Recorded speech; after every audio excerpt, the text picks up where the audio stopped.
या देवी सर्वभूतेषु विद्यारूपेण संस्थिताः नमस्तस्यै नमस्तस्यै नमस्तस्यै नमो नमः।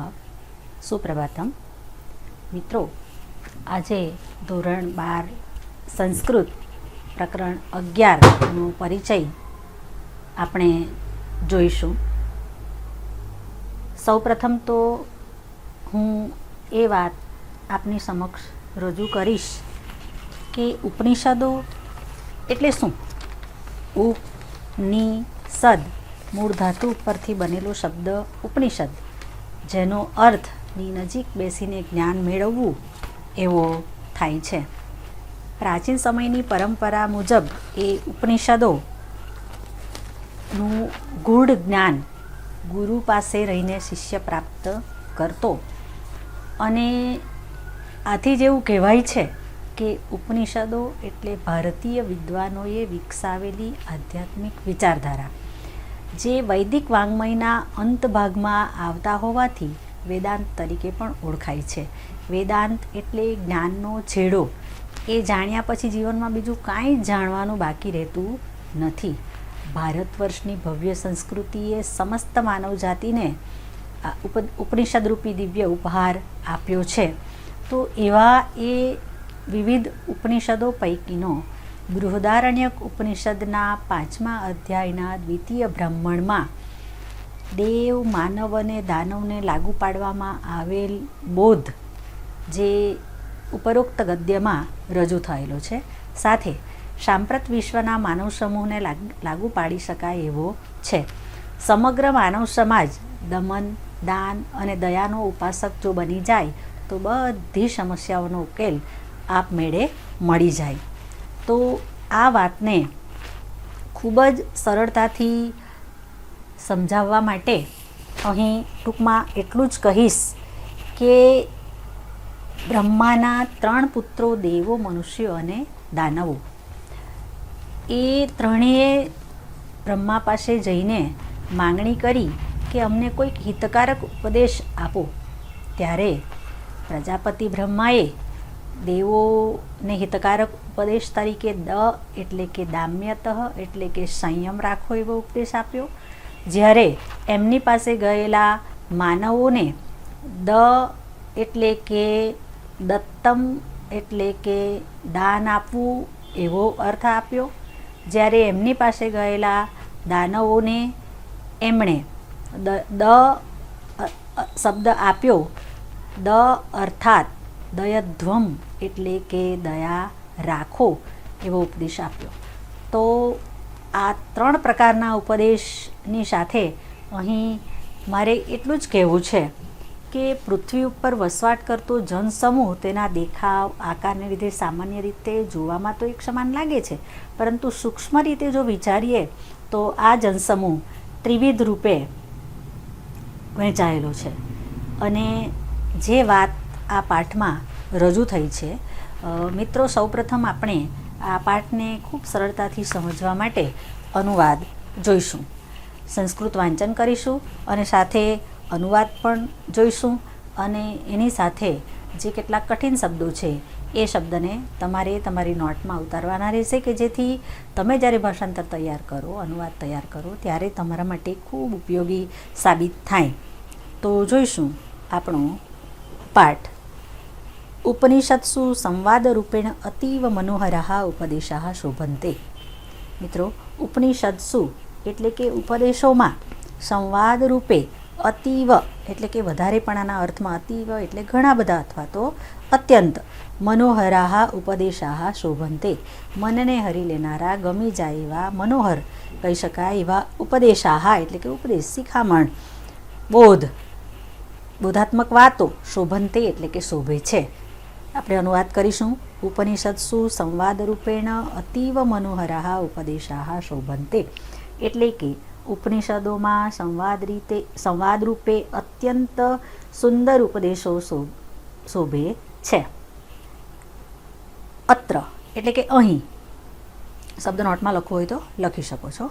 અત્ર बृहदारण्यकोपनिषदः पंचमोऽध्यायस्य द्वितीये ब्राह्मणे स्वपुत्रान् प्रति प्रजापतेः यः उपदेशः उपलभ्यते तदत्र प्रस्तूयते।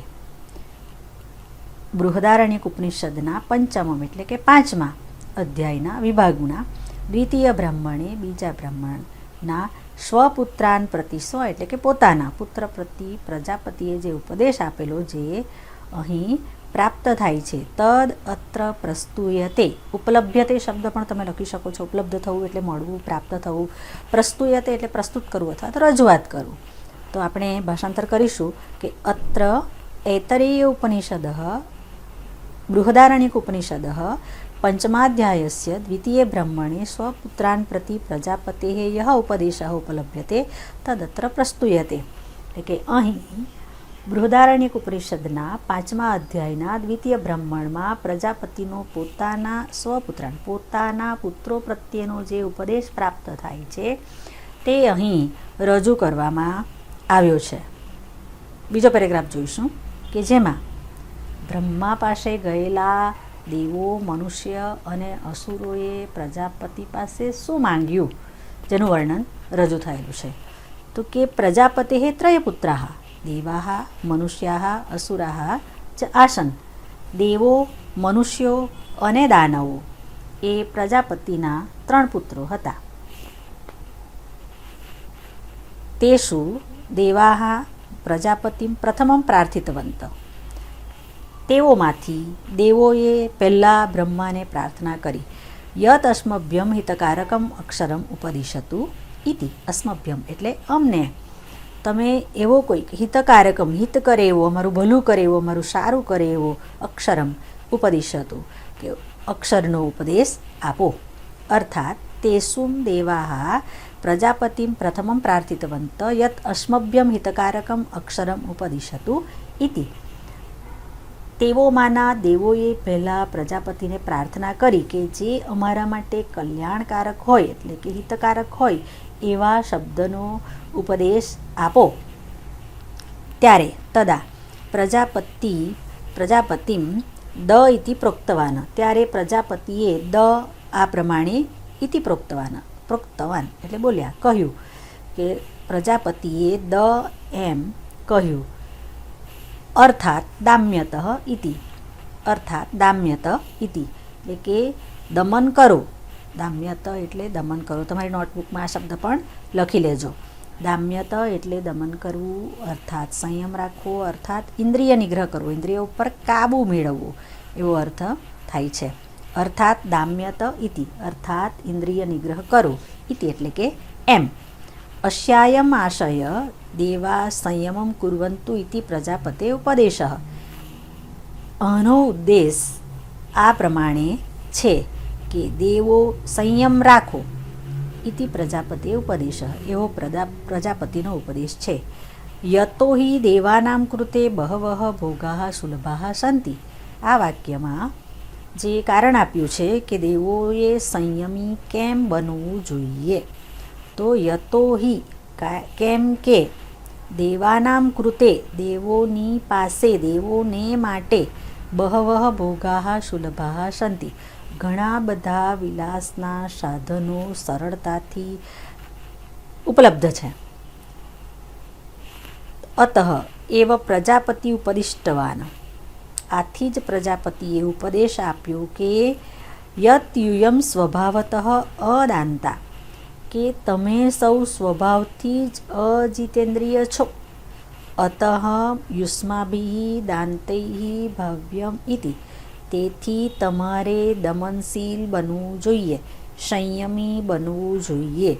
તો મિત્રો, અહીં પ્રજાપતિ પાસે દેવોએ શું માંગ્યું, પ્રજાપતિએ દેવોને શું આપ્યું, શા માટે દ એટલે કે દામ્યત એટલે કે દમન કરવું એમ કહ્યું, આ 3 બાબતો આપણે આ પેરેગ્રાફની અંદર જોઈ, જે તમે અહીં રજૂ થયેલ ભાષાંતરમાં પણ જોઈ શકો છો.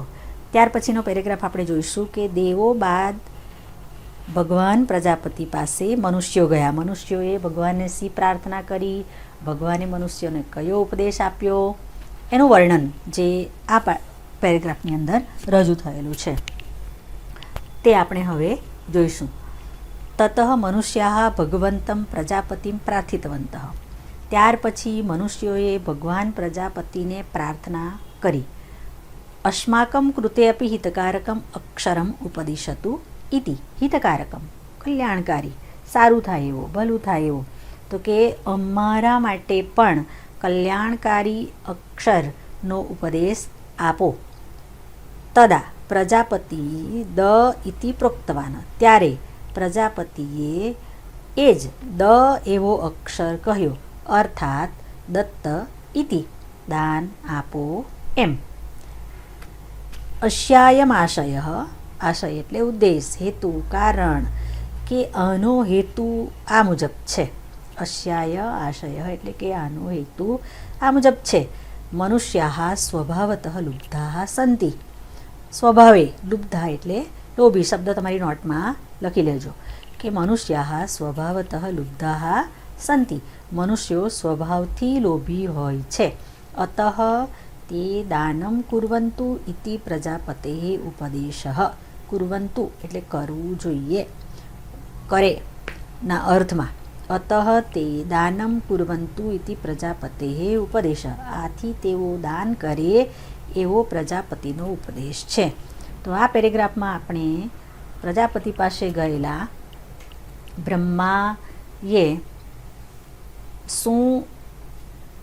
બ્રહ્મા પાસે મનુષ્યએ શું માંગ્યું એનું વર્ણન છે. હવે પછીનો પેરેગ્રાફ આપણે જોઈશું મિત્રો, કે જેમાં બ્રહ્મા પાસે ગયેલા, પ્રજાપતિ પાસે ગયેલા અસુરોએ ભગવાન પાસે શું માંગ્યું અને ભગવાને એમને શું આપ્યું. પ્રજાપતિએ શા માટે એમને દ શબ્દ દયા રાખોના અર્થમાં આપ્યું તે વર્ણન આ પેરેગ્રાફની અંદર રજૂ થયેલું છે, જે આપણે અહીં જોઈશું. તતઃ અસુરાહ ભગવંતમ પ્રજાપતિમ પ્રાર્થિતવંત. તતઃ એટલે ત્યારબાદ, ત્યાર પછી દાનવોએ, અસુરાહ એટલે દાનવો, રાક્ષસો, ભગવંતમ પ્રજાપતિમ ભગવાન પ્રજાપતિને પ્રાર્થિતવંત પ્રાર્થના કરી. અસ્મભ્યમ હિતકારકમ અક્ષરમ ઉપદિશતુ ઇતિ, કે અમને પણ આ હિતકારક અક્ષરનો ઉપદેશ આપો.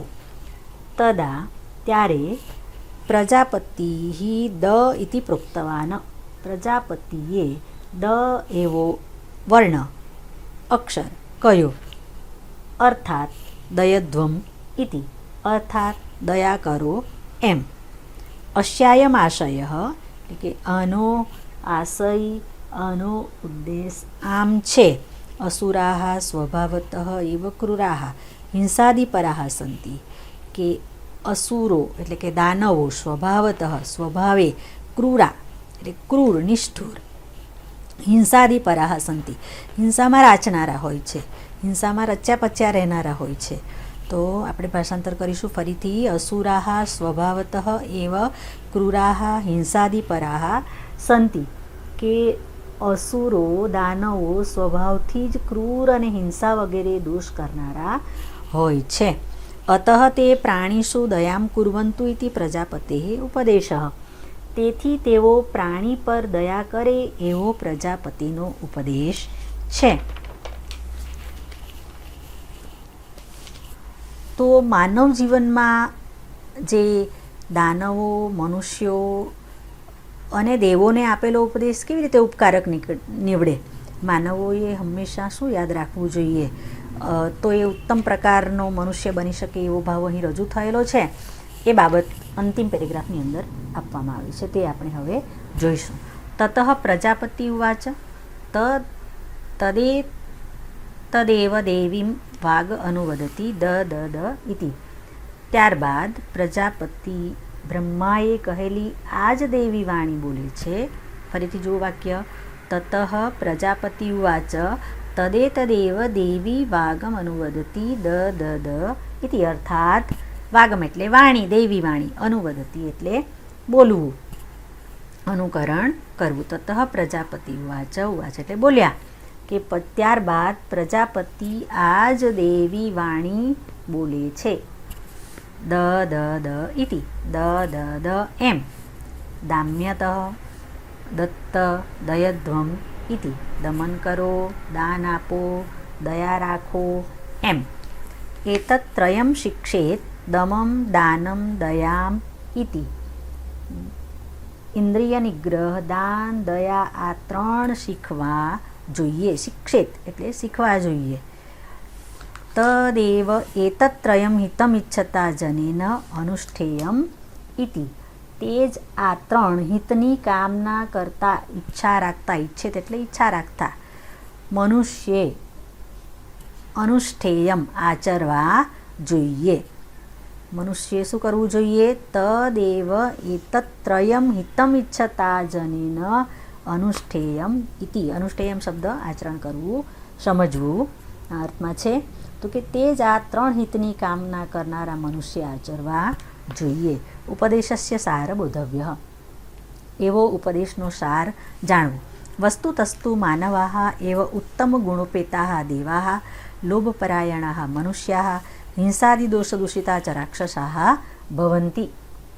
વસ્તુતસ્તુ એટલે કે હકીકતમાં માનવાઃ એવ ઉત્તમ ગુણોપેતા દેવાઃ, ઉત્તમ ગુણોથી યુક્ત એવા મનુષ્યો જ દેવો, લોભપરાયણા મનુષ્યાઃ લોભમાં રત રહેનારા માનવો, હિંસાદિદોષ દૂષિતા રાક્ષસાઃ ભવન્તિ હિંસા વગેરે દોષોથી દૂષિત થયેલા અસુરો બને છે.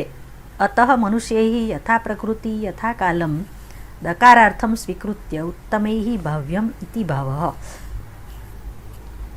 તેથી મનુષ્યોએ પ્રકૃતિ એટલે કે સ્વભાવ, કાલ એટલે કે સમય,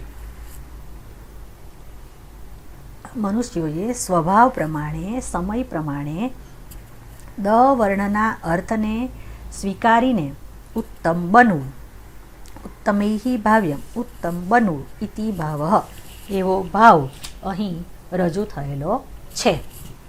તો મિત્રો અહીં આખી જે વાર્તા આપણે જોઈ એમાં ત્રણ મુખ્ય શબ્દો છે. દેવાહ, દાનવાહ, મનુષ્યાહ.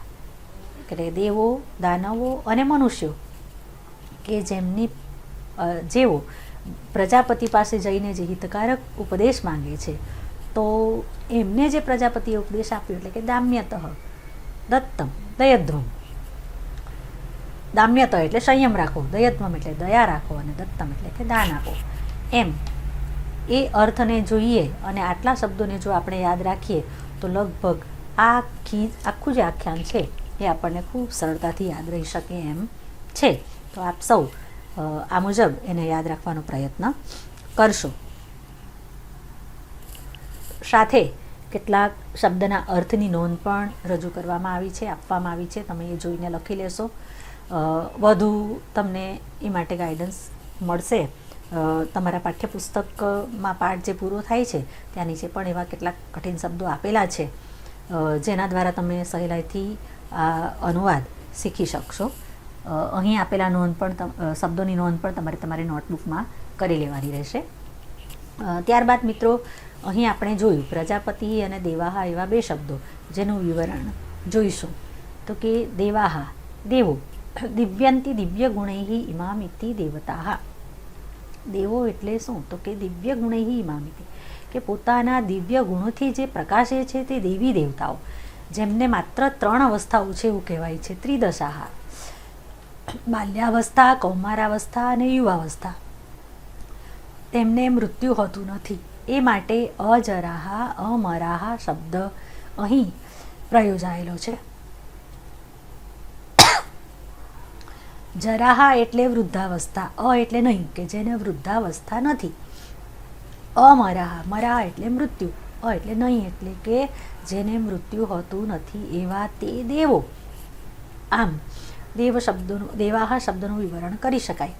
એ સિવાય પ્રજાપતિ શબ્દ આપ્યો છે. પ્રજાપતિ બ્રહ્મા, સૃષ્ટિના સર્જન કરનાર દેવ હોવાનું આપણે કહીએ છીએ, જાણીએ છીએ. સર્વ પ્રજાના પિતા અર્થાત પ્રજાપતિ તરીકે તેમને ઓળખવામાં આવે છે. તેમને વાચસ્પતિ ઉપરાંત ગતિયુક્ત, ખૂબ ઉદાર, અઢળક સંપત્તિના દેવ કયા છે. તો આ પ્રમાણે શબ્દ વિવરણને જોયા બાદ ઉપરોક્ત ગદ્ય આપણે જે શીખ્યા એમાંથી પરીક્ષાની દ્રષ્ટિએ આપણે શું તૈયાર કરવાનું છે? મિત્રો બોર્ડનું વર્ષ છે, ધોરણ 12ની પરીક્ષા આપવાના છો, એટલે પરીક્ષાને પણ આપણે કેન્દ્રમાં રાખવાની છે.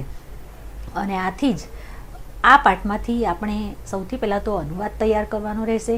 કારણ કે જો તમને અનુવાદ આવડતો હશે તો ચોક્કસ પ્રકારે તમે દરેક પ્રશ્નો સરળતાથી લખી શકશો. અનુવાદ તૈયાર કરવાનો રહેશે. ત્યારબાદ પેરેગ્રાફના આધારે સંસ્કૃત પ્રશ્નોના સંસ્કૃતમાં જવાબ આપો. એ પ્રકારના પ્રશ્નો પણ આ પાઠમાંથી પૂછી શકાય છે. સમીક્ષાત્મક નોંધ પણ તૈયાર કરવાની રહેશે. અને પ્રશ્ન નંબર 1 યોગ્ય વિકલ્પ પસંદ કરીને ઉત્તર લખો. એ પ્રશ્ન પણ તમારે તૈયાર કરવાનો રહેશે. ત્યારબાદ મિત્રો સ્વાધ્યાય. ધોરણ 11માં સ્વાધ્યાયના પ્રશ્નો તમારે તમારી નોટબુકમાં પરીક્ષામાં કઈ રીતે લખવા એ વિશે તમને માહિતી આપવામાં આવી જ છે. છતાં પણ કદાચ તમે ભૂલ ના કરો અને પદ્ધતિસર લખાણ લખવાથી તમારું મૂલ્યાંકન શ્રેષ્ઠતાપૂર્વક થતું હોય છે. આથી તમે યોગ્ય રીતે એ લખી શકો એ હેતુ તમારે કઈ રીતે લખવું એ માટે જ અહીં સ્વાધ્યાયના કેટલાક પ્રશ્નો લખેલા છે જે તમારે તમારી નોટબુકમાં ઉતારી લેવાના રહેશે. તો સૌપ્રથમ આપણે જોઈશું સ્વાધ્યાયમાં આપવામાં આવેલ પહેલો પ્રશ્ન. યથાસ્વમ વિકલ્પમ ચિત્વા લિખત, એટલે કે યોગ્ય વિકલ્પ પસંદ કરી સાચો જવાબ લખો. પહેલો છે પ્રશ્ન, પ્રજાપતિ કમ વર્ણમ પ્રોક્તવાન. તો અહીં અ બ ક ડ એમ ક ખ ગ ઘ એમ 4 પ્રકારના જવાબ શોધવા માટેના વિકલ્પો આપેલા છે. એમાંથી સાચો જવાબ તમારે પાઠને આધારે તમે જે શીખ્યા છે, તમને જે આવડે છે એ સાચો જવાબ અહીં લખવાનો છે. તો અહીં 4 વિકલ્પોમાંથી જે શબ્દ જવાબ રૂપે રજૂ થયેલો છે તે ખ દ, તો તમારે આ રીતે લખવું. બીજો પ્રશ્ન છે દામ્યત ઇત્યસ્ય ક અર્થ. તો એનો જવાબ પણ ખ જ આવે છે. અહીં 4 વિકલ્પો આપેલા છે, દ્વેષમ કુરુત, દમનમ કુરુત, દાનમ કુરુત, દર્શનમ કુરુત. તો આપણે અહીં દામ્યત શબ્દ, દામ્યત એટલે દમન, સંયમ, તો આપણો અહીં પણ ખ જવાબ આવે છે, દમનમ કુરુત. તો જે વિકલ્પ સાચો હોય એ કયા ક્રમમાં આપેલો છે એ પ્રમાણે તમારે એને લખવાનો છે. ત્રીજો, દત્તમ ઇત્યુપદેશ કસ્મૈ પ્રદત્તા. તો અહીં 4 વિકલ્પો આપેલા છે. એ 4 વિકલ્પો પૈકીનો ક પ્રથમ શબ્દ જે છે મનુષ્યાય, જે સાચો છે. એટલે અહીં આપણે શું લખીશું? ક અને જવાબ સૂચક શબ્દ લખીશું મનુષ્યાય. ચોથો પ્રશ્ન છે દયધ્વમ ઇત્યસ્ય ક અર્થ. તો અહીં પણ 4 વિકલ્પો આપેલા છે. એ 4 વિકલ્પમાંથી સાચો વિકલ્પ કયો આપવામાં આવેલો છે? તો કે એ 4 વિકલ્પોમાંથી સાચો વિકલ્પ છે ગ, દયામ કુરુત. તો તમારે ગ દયામ કુરુત એમ સાચો જવાબ લખવાનો પ્રયત્ન કરવાનો છે. ત્યાર પછી બીજો પ્રશ્ન છે અધોલિખિતાનામ પ્રશ્નાનામ ઉત્તરાણી લિખત, કે નીચે આપેલા પ્રશ્નોના ઉત્તર લખો. તો અહીં તમે પ્રશ્ન નહીં લખશો તો ચાલશે, પણ એની સામે જે ક્રમ આવતો હોય એ ક્રમ પ્રમાણે તમારે જે તે પ્રશ્નનો ક્રમ આપીને ઉત્તરમ એમ લખીને સાચો જવાબ લખવો. તો પહેલો પ્રશ્ન છે પ્રજાપતિ કતિ પુત્રા તે ચ કે પ્રજાપતિના કેટલા પુત્રો છે. ભાષાંતર કરશો તો પ્રશ્નને ખૂબ સરળતાથી સમજી શકશો અને એનો જવાબ પણ તમને મળી જશે. તો એનો જવાબ જ હું સીધો તમને કહી દઉં છું કે પ્રજાપતે ત્રય પુત્રાહ તે દેવાહ મનુષ્યાહ અસુરાહ ચ આસન. પછીનો બીજો પ્રશ્ન છે પ્રજાપતિ દેવાન કિમ ઉપરિષ્ટવાન. તો કે પ્રજાપતિ દેવાન દ અર્થાત દામ્યત ઇતિ ઉપરિષ્ટવાન. આ રીતે તમારે જવાબ લખવાનો રહેશે. ત્યાર પછી અહીં ત્રીજો પ્રશ્ન આપવામાં આવ્યો છે મનુષ્ય સ્વભાવતઃ કીદૃશા સંતિ. તો કે મનુષ્યનો સ્વભાવ કેવો છે. તો કે અહીં જવાબ આપવામાં આવ્યો છે કે મનુષ્યા સ્વભાવતઃ લુબ્ધાઃ સંતિ. તો તમારે એ જવાબ લખવાનો છે. મિત્રો અહીં યાદ દેવડાવી દઉં કે પાઠ્યપુસ્તકની PDF ફાઇલ તમને આપેલી છે. પાઠ્યપુસ્તકને તમે પાઠને જોજો, વાંચજો, અને તમે જ્યારે સંસ્કૃત પાઠ આપવામાં આવેલો છે સંસ્કૃતનો એ પાઠ વાંચશો તો આના મોટાભાગના જવાબો તમને સમજણ પડી જાય એ રીતના હશે અને તમે જાતે જ શોધીને લખી શકશો. પણ કઈ રીતે લખવાનું છે એ પદ્ધતિ ખાતર તમને મેં આ જવાબો લખીને બતાવેલા છે. ત્યાર પછી ચોથો પ્રશ્ન અહીં આપવામાં આવેલો છે કે સ્વભાવતઃ કે ક્રૂરાહ સંતિ. તો કે અહીં જવાબ આપણે શું લખીશું? રાક્ષસાહ સ્વભાવતઃ ક્રૂરાહ હિંસાદિપરાહ ચ સંતિ. અને છેલ્લો પ્રશ્ન જોઈશું કે હિતમિચ્છતા જનીન કિમ અનુષ્ઠેયમ. એનો જવાબ શું આવશે? આપ સૌને ખબર પડી જ ગઈ હશે. હિતમિચ્છતા જનેન દમમ દાનમ દયામ ચ એતત્રયમ અનુષ્ઠેયમ. તો આ રીતે તમારે પ્રશ્નોના ઉત્તરો તમારી નોટબુકમાં લખવા, અને હા, પ્રશ્નની નોટમાં તો લખવા જ, પણ એની સાથે પરીક્ષામાં પણ પદ્ધતિસર તમારું લખાણ હોવું એટલું જ જરૂરી છે. એટલે તમારે એ બાબતનું ખાસ ધ્યાન રાખવાનું છે. તો મિત્રો, હવે બાકીના જે સ્વાધ્યાયના 2 પ્રશ્નો છે, નીચેના પ્રશ્નોના ગુજરાતી ભાષામાં ઉત્તર લખો અને સમીક્ષાત્મક નોંધ, એ 2 પ્રશ્નો તમને ગૃહ કાર્ય તરીકે આપવામાં આવ્યા છે. એ પ્રશ્ન લખવાની પદ્ધતિ પણ તમને શીખવવામાં આવી જ છે. પ્રજાપતિનો ઉપદેશ, એ નોંધમાં પણ તમારે પેલા 3 શબ્દો એ બરાબર તમે યાદ રાખશો કે દેવો, માનવો અને દાનવો જ્યારે પ્રજાપતિ પાસે ગયા ત્યારે પ્રજાપતિ પાસે એમણે શું માંગ્યું, પ્રજાપતિ એમને શું આપ્યું, અને જે આપ્યું તે કયા કારણસર આપ્યું, એ 3 પેરેગ્રાફ તમે બનાવી દેશો તો ચોક્કસ પ્રકારે આ તમારી નોંધ પણ ખૂબ સરસ રીતે તૈયાર થઈ જશે. તો અહીં આશા રાખું છું કે તમને જે મેં આ સમજાવવાનો પ્રયત્ન કરેલો છે એ આપ સૌ સરળતાથી સમજી શકશો, અને તમને એ સમજવામાં આ મારું પાઠ એ ઉપયોગી નીવડશે. અસ્તુ.